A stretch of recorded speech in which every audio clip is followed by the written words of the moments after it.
2 words. Passion and compassion. What? Passion? For something.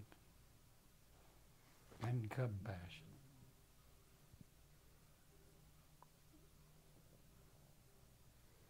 I think that covers it all.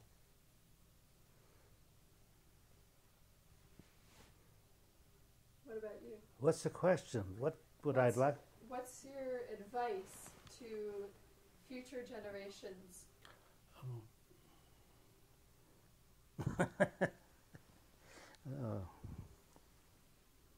While he's thinking, I'd say... You know, the first thing that comes to my mind is, be kind to your web-footed friends, for a duck may be somebody's mother. Now, well, you didn't want that answer. So... Be yourself. Yeah, I would just add to that, be true to yourself. So you can be yourself, I think, but lie to yourself. Yeah, you're right. I mean, that's... You're right. You're right.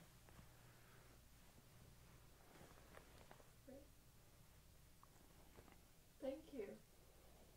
Thank you. Thank you. This was great. Thank you, Boonie.